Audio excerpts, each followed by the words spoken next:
ঈদ উল ফিতরের উপহার হিসেবে ঢাকার মিরপুর ১০ নম্বরে খাবারের প্যাকেট বিতরণ করে ঢাকাস্থ চীনা দূতাবাস। সংশ্লিষ্ট এলাকার সংসদ সদস্য, জামায়াতের আমির ও বিরোধী দলীয় নেতা ডাক্তার শফিকুর রহমানকে খাবার বিতরণ অনুষ্ঠানে আমন্ত্রণ জানায় চীনা দূতাবাস। এরপর দিনে দুপুরে ঘটে এক এলাহি কাণ্ড। দূতাবাসের উপহার বিতরণকে চীন ও জামায়াতের যৌথ উদ্যোগ বলে নিজেদের ভেরিফাইড ফেসবুক পেজে পোস্ট দেয় বাংলাদেশ জামায়াতে ইসলামী। এমনকি উপহার বিতরণের সময়ও মানুষকে এগুলো জামায়াতের উপহার বলেন উপস্থিত থাকা জামায়াত নেতারা। দিছে ভাই এগুলো? এটা হলো জামাত ইসলামীর পক্ষ থেকে দিয়েছে, এমপি সাহেবের পক্ষ থেকে দেওয়া হয়েছে এটা।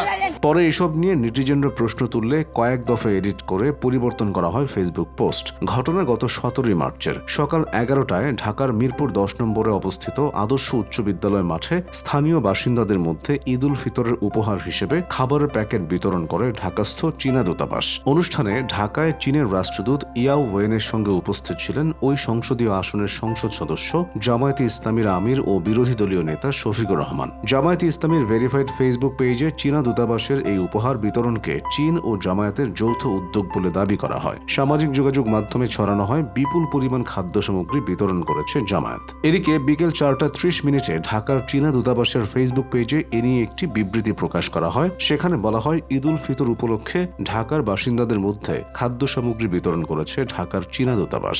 এরপরই ওঠে সমালোচনার ঢল। চীনা দূতাবাসের পক্ষ থেকে খাবার বিতরণ অনুষ্ঠানের ছবি যৌথ উদ্যোগ বলে প্রচার করে দিল জামায়াত। পবিত্র রমজান মাসে ঈদ উপহার নিয়ে এ কেমন মিথ্যাচার, তাও আবার ইসলামিক একটি দলের। সমালোচনার মুখে পোস্টটি ৫ দফা এডিট করে জামায়াত। এবার বলা হয়, চীনা দূতাবাসের পক্ষ থেকে ঢাকা ১৫ আসনের জনসাধারণের জন্য ফুড প্যাক উপহার দেওয়া হয়েছে। দাতব্য অনুষ্ঠানে জামায়াতে আমিরের অংশগ্রহণ নিয়েও সামাজিক যোগাযোগ মাধ্যমে নানা আলোচনা ও প্রশ্নের সৃষ্টি হয়। বিষয়টি নিয়ে বিভ্রান্তি তৈরি হওয়ায় পরবর্তীতে চীনা দূতাবাস একটি আনুষ্ঠানিক ব্যাখ্যা প্রদান করে। দূতাবাসের ভাষ্য, আমরা উদ্বেগের সঙ্গে লক্ষ্য করেছি যে আজ সকালে বাংলাদেশে নিযুক্ত চীনা রাষ্ট্রদূতের উপস্থিতিতে আয়োজিত একটি চ্যারিটি ইভেন্ট নিয়ে সামাজিক যোগাযোগ মাধ্যমে কিছু বিষয়বস্তু বা তথ্য বাস্তবের সঙ্গে সঙ্গতিপূর্ণ নয়। দূতাবাস থেকে আরও বলা হয়, আমরা বাংলাদেশের প্রতি চীনের বন্ধুত্বপূর্ণ নীতির কথা পুনরায় ব্যক্ত করছি এবং জোর দিয়ে বলছি যে আমরা নির্বাচিত সরকারের সুষ্ঠু শাসনের সমর্থন জানাই। দুদেশের জনগণের জন্য আরও সুফল বয়ে আনতে, আমাদের মধ্যকার বন্ধুত্বকে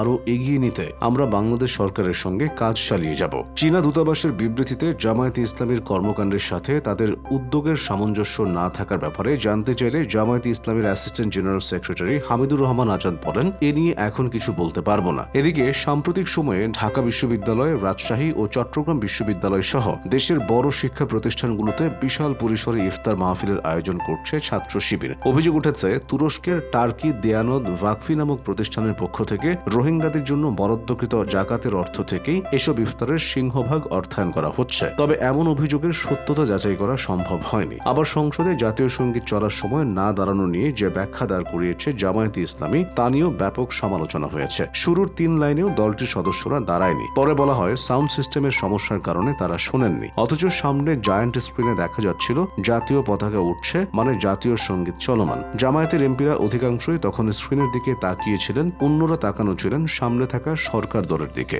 সরকারি দলের সব সদস্যই তখন দাঁড়িয়ে জাতীয় সঙ্গীত গাইছিলেন। এমনকি মির্জা ফখরুল ইসলাম আলমগীর তাদের হাত দিয়ে ইশারাও করলেন দাঁড়াতে, তবু তারা কেউ দাঁড়াননি। শেষ পর্যন্ত হাসনাত আবদুল্লাহর অনুরোধে সবাই উঠে দাঁড়ান। এর আগে নিজের পররাষ্ট্র বিষয়ক উপদেষ্টা অধ্যাপক মোহাম্মদ মাহমুদুল হাসানকে মন্ত্রী পদমর্যাদায় পররাষ্ট্র মন্ত্রণালয়ে পদায়ন চান বিরোধী দলীয় নেতা ডাক্তার শফিকুর রহমান। এজন্য নিজের স্বাক্ষরে বিরোধী দলীয় নেতার প্যাডে পররাষ্ট্রমন্ত্রী খলিলুর রহমানকে একটি চিঠিও দেন। নজিরবিহীন বিষয়টি নিয়ে সংবাদ প্রকাশিত হলে জামায়াত ব্যাখ্যা দেয়, উপদেষ্টা মাহমুদুল হাসান জামায়াতের আমিরের নির্দেশনার বাইরে গিয়ে চিঠিতে মন্ত্রীর পদমর্যাদা সংক্রান্ত অংশটি যুক্ত করেছিলেন। বিষয়টি নজরে আসার পর মাহমুদুল হাসানকে অব্যাহতি দেওয়া হয়েছে। অর্থাৎ হয় চিঠি না পড়ে স্বাক্ষর করেছেন ডাক্তার শফিক, নয়তো তার স্বাক্ষর অন্য কেউ দিয়েছে, অথবা তিনি দেখে শুনেই স্বাক্ষর করেছেন। যেটাই হোক, এতে জামায়াতের অপরিপক্কতা ঢাকা যায় না বলে মনে করেন রাজনৈতিক বিশ্লেষকরা। নির্বাচনের আগেও জামায়াতে আমিরের এক্স অ্যাকাউন্ট থেকে নারীদের নিয়ে বিতর্কিত মন্তব্যের পর আইডি হ্যাক হয়েছে বলে দাবি করা হয়েছিল জামায়াতের পক্ষ থেকে। সে সময় তা নিয়ে হয় তোলপাড়।